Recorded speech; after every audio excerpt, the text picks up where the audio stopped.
ملتی که از تاریخش عبرت نگیرد، تاریخ را نخواند، تاریخ بر اونها تکرار می شود.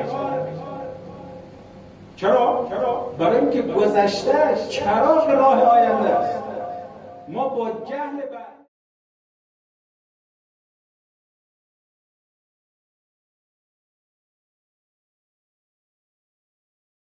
کتاب‌های تاریخی می‌خوانیم که می‌فرمایند هر کسی، هر ملتی، هر جامعه‌ای که تاریخ نداشته باشد، او جامعه و اون ملت بیریشه است، مانند کف روی آب است. ملتی، جامعه‌ای که تاریخ نداشته باشد مانند کف روی آب است. ملتی که از تاریخش عبرت نگیرد، تاریخ را نخواند، تاریخ بر اونها تکرار می شود. چرا؟ برای اینکه گذشته چراغ راه آینده است. ما با جهل گذشته، وقتی گذشته رو نمیدانیم، از گذشته چیزی نمیفهمیم و نمیدانیم، نمیتوانیم، چون ریشه گذشته و حال و آینده گذشته است. ریشه حال و آینده گذشته است. ما اگر گذشته رو نداریم، این میشه قطع است. درختی بدن روش چیکار میکنیم؟ میخوشکه، اما میشه کف روی آب. از اون شخصیت ها اظهارات مختلف داره.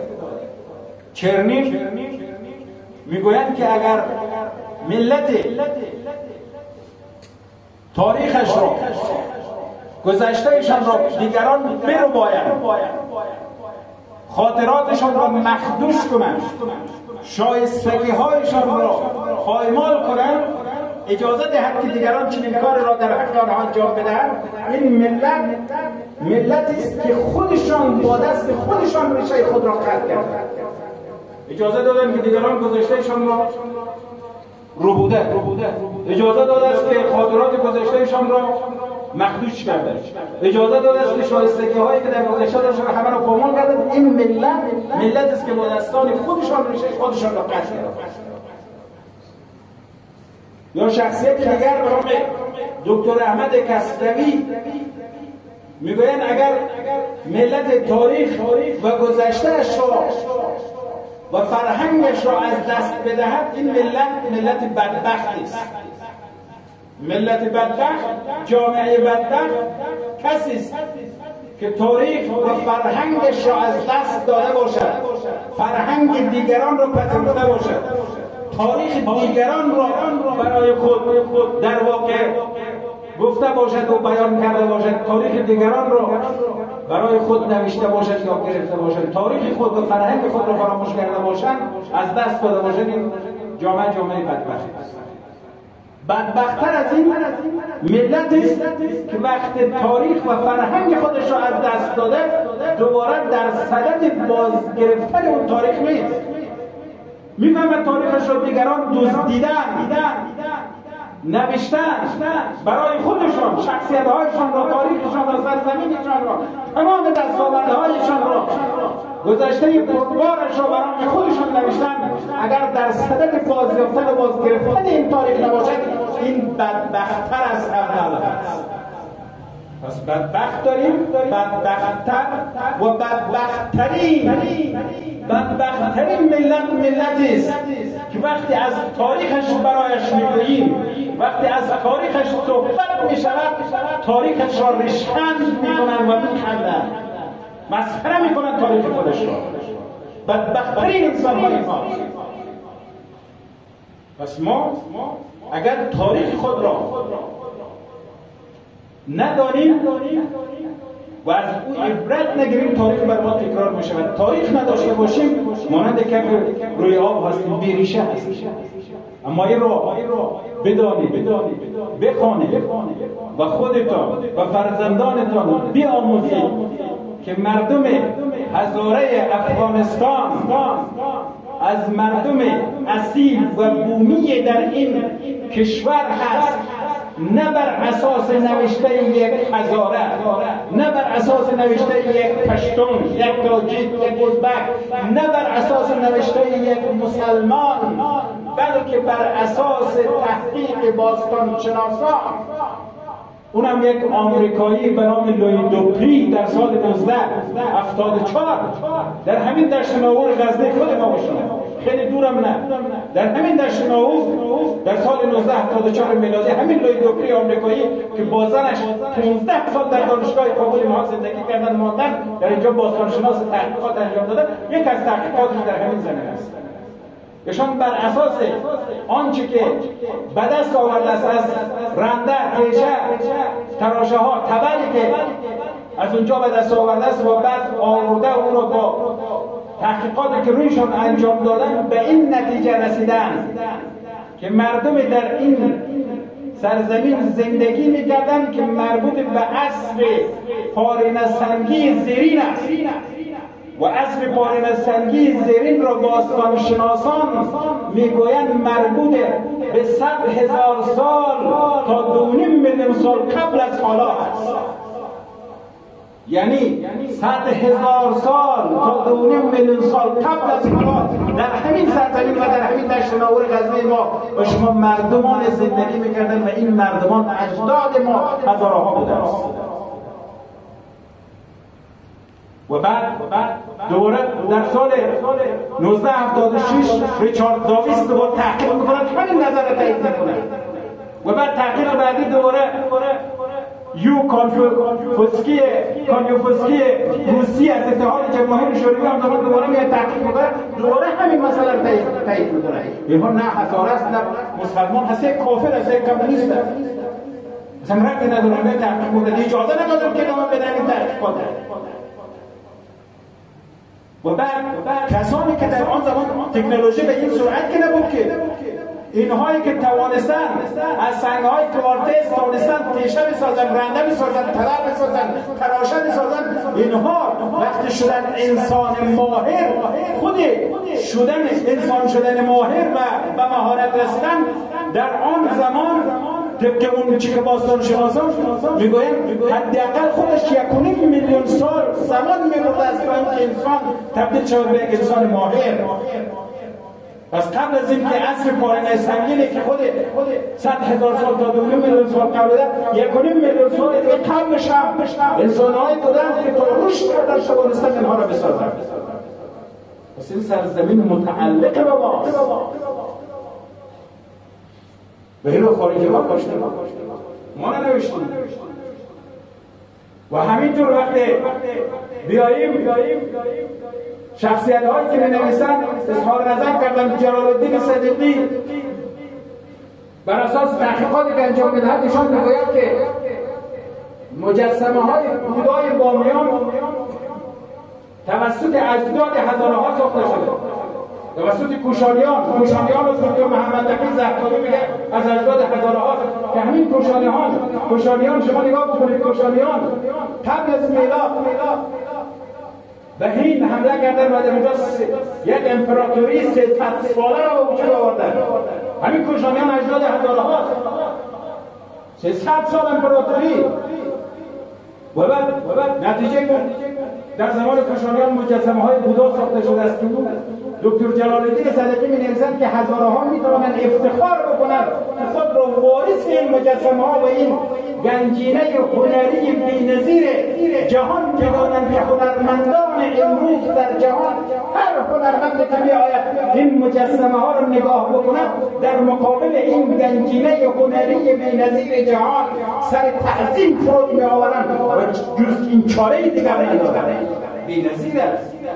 و به همین دلیل هم بود که هم در زمان عبدالرحمن هم بعد از عبدالرحمن و آخرین بارش در زمان طالبان مجسمه ها رو نابود کردن. چرا؟ چون متعلق به اجداد ماست. نشان دهنده سابقه تاریخی ما در این کشور هست. آمدن نابود کردن اینها رو. کوشانیان از اجداد هزارها است. حیات هندوستان تا قسمت‌های مختلف کشورهای آسیایی همه در دست اینها بوده. شیران بامیان، گرجستان، زنبیل شاهان، همه اینها مربوط به هزارها میشه. اینها رو ما باید این تاریخ رو باید بدانیم و از این تاریخ باید عبرت بگیریم. نگذاریم دیگران تاریخ ما را بدزدند، نگذاریم دیگران تاریخ ما را برای خود بنویسند وقتی ما خود ما در مجالس ما، در صحبت‌های ما، در گفتار ما وقتی از تاریخ صحبت نمی‌کنیم، وقتی جوان ما خود ما از تاریخ خود آگاهی نداریم، دیگران تاریخ ما را می‌دوزن، به نام خود می‌نویسن. ما اگر در کنار قرآن عظیم الشأن، در کنار مفاتح، در کنار صحیفه سجادیه، در کنار نهج البلاغه، در کنار کتب دعا مذهبی، همه اینها لازم است. ما هیچ کدامشان را رد نمی‌کنیم، کتاب‌های مختلف، ولی هزاره در کنار این کتاب‌ها تو باید سراج تواریخ هزارها را باید داشته باشی. تو باید تاریخ هزارها پژوهش در تاریخ هزارها داشته باشی. تو باید تاریخ که در مورد هزارها نوشته شده کتاب‌های تاریخی رو در خانه باید داشته باشی، خودت بخوانی، به فرزندانت بیاموزی که تو چنین سابقه درخشان تاریخی داری و چنین هویت تو داری. اینا ما باید به فرزندانمون بیاموزیم. نیاموختیم دچار مشکل هویتی میشیم، دچار سردرگمی میشیم و بعد میایم تاریخ تلاش میکنیم که خود را با هویت دیگران در بیاریم، تاریخ دیگران را برای خود افتخار درست میکنیم و تلاش میکنیم زیر پرچم دیگران سینه بزنیم. چرا؟ چون خود را نشناختیم. وقتی خود را نشناختیم به معرفت که باید برسیم نرسیدیم، همین نتیجه شریم میشه. ما شخصیت‌های داشتیم، شخصیتی مثل درویش علی خان هزاره. شما تاریخ رو درویش علی خان هزاره یا بگلربگی بالاترین مقام رو داشته، اون توانسته اون فاتح میوند و هرات درویش علی خان هزاره است. رحیم خان، سلطان خان، اینها رو شما نگاه بکنید، اینا از پارتزان‌های در واقع درجه که مردم مورد است که در یک حمله به اردوگاه دشمن 600 اسب را از اردوگاه اینها با خودشون آورده بودند در صحنه‌های مختلف، تا برسیم به شخصیت‌های چون کاتب هزاره، بیهقی زمان، پدر تاریخ افغانستان، مربوط به غزنی، مربوط به ما، چقدر شناخت داریم ما؟ سراج تواریخ مال کاتب هزاره است. او وقتی این کتاب را می‌نویس، هر شب وقتی به دربار به حاکم ارائه میداد تا او مطالعه بکند و تایید بکند، هر شب و 2 رکعت نماز حاجت می‌خواند تا اینکه این چیزی را که به صورت کنایه در مورد هزارها نوشته متوجه نشود و را حذف نکند. و آخرش هم به خاطر همین نوشته‌هایشان آنقدر او را در زمستان سرد کابل چوب زدن و فلک بستند که از همین در او خوب نشد، آخرش هم به شهادت رسید. چقدر شناخت ماست کاتب هزاره داره، پدر تاریخ افغانستان. ما احیاگران هویت مثل کاتب هزاره داریم، بعد از آن مثل علامه اسماعیل بلخی را داریم و بعد میرسیم تا به شهید مزاری رحمت الله علیه، میرسیم به شهید عبدالخالق هزاره، میرسیم به مرزا در واقع ابراهیم خان کوثر هزاره، میرسیم به شخصیت‌های دیگر. اینها هر کدامشان برای ما احیاگری کردن، هویت ما را احیا کردن، ولی ما هیچ شناخت متاسفانه از اینها نداریم. صحبت از اینها حق نمی شود، تجلیل از اینها حق نمی شود. مریازان بخش بیسوز داریم، شخصیت‌هایی که ما شناخت از اینها نداریم، حتی صحبتشان به کجا رسیده؟ وقتی صحبت از یک شخصیت احیاگر یا هویت ما در یک مجلس میشه، یک شخص بلند میشه احقارت میکنه، ما سکوت میکنیم. وقتی شما در جامعه ایران 30 سال از 40 سال زندگی میکنید، شما ببینید از شهدایشان چگونه تجلیل میکنه، چقدر قدر میدهند. هفته شهید، مراسم‌های مختلف، رسانه‌هایشان، تلویزیونشان، اخبارشان، همه رو شما نگاه بکنید. هر روز، هر شب، هر هفته برنامه داریم. ما چی کردیم؟ شهدای روشنایی رو کجا کردیم؟ فراموش کردیم. دارایی رو فراموش کردیم. امنیت رو فراموش کردیم. شهدای دوران جهاد رو فراموش کردیم. همه رو فراموش کردیم. کدام مراسم تجلیل شهدا رو داشتیم؟ چرا یاد نگرفتیم؟ چرا آمدیم همه بدیها رو یاد گرفتیم، بی‌حجابی رو یاد گرفتیم، روزخوری رو یاد گرفتیم، خیلی از چیزایی که نباید یاد بگیریم یاد گرفتیم، چیزای خوب بود داره اینها رو یاد نگرفتیم. وقتی تو از تجلیلش از خانواده شهید خبر نداری، شهدایی که دفاع کردن از ناموس ما، از زندگی ما، از دین ما، از مذهب ما دفاع کردن و خودشون شهید شدن در اینو، از تمام زندگیشون گذاشتن و یاد نمی‌کنیم ازشون. اینها رو باید بدونیم. تاریخ خود رو نباید فراموش کنیم. تاریخ رو وقتی فراموش کردیم میشه که بی‌ریشه، می‌دونیم کف روی آب دیگه هیچ ارزش و بهایی نداره. پس بحث تاریخی فوق‌العاده مهم است و ما سابقه درخشان در تاریخ داریم که وقت و مجال بیشتر از این نیست. چند تا شخصیت مذهبی رو هم اشاره بکنیم. اینا شخصیت‌های سیاسی نظامی بودن. ابو خالد کابلی 80 تا حدیث از امام باقر امام سجاد علیه السلام نقل کرد. یکی از یاران نزدیک امام سجاد علیه السلام ابو خالد کابلی هزاره است. یار امام سجاد 80 تا حدیث رو نقل کرده از قوم کنگر است. به سود است و بعد فعلا کنگری ها بیشتر در دریسان زندگی کنند. به هزاره است. بشیر پاکستانی، اردشیر کابلی ها هزاره ها هستند از یاران ائمه بودن. ابوسعد هروی یار خادم امام رضا علیه السلام، خزیب سیستانی، اینا رو شما بیاید نگاه بکنید. خود ابو مسلم خراسانی که بنی امیه رو منقرض کرد، حمزه آذری کشاده که در دفاع از امام حسین قیام کردن، بیش از 40,000 از مردم ما و شما در این راه به شهادت رسید است. اینها رو شما تاریخ رو بخوانید. اینها شخصیت‌های علمی ما هم هست. تا برسیم به ادبا و شعرا سرایه غزنوی، ابو علی سینای بلخی، همه اینها را شما بررسی بکنید ببینید ما چی یک سابقه درخشانه داریم. شخصیت فعلی که ما داریم، شخصیت مثل حضرت آیت الله عظما اسحاق فیاض در جهان اسلام دانشمند تراز اول نمونه جهان اسلام میشه. و چقدر شناخته باشه نزد خیلی وقت اصلا به خود باوری نرسیدیم. آیت الله عظما افقه اعلم خیلی جرأت نمیکنه وقتی میگه بحث تقلید به میان میاد، میگه یک همچین حضرت آیت الله عظما افقه اعلم وجود دارد، جرأت نمیکنه از خطاهای خود تقلید کنه. این میشه همون بدبخت‌ترینه که نه تاریخ رو برای شما باورش نمیشه، رشتن میکنه. وقتی شخصیت ها رو بیان میکنیم به شخصیت های خودش اعتماد داریم.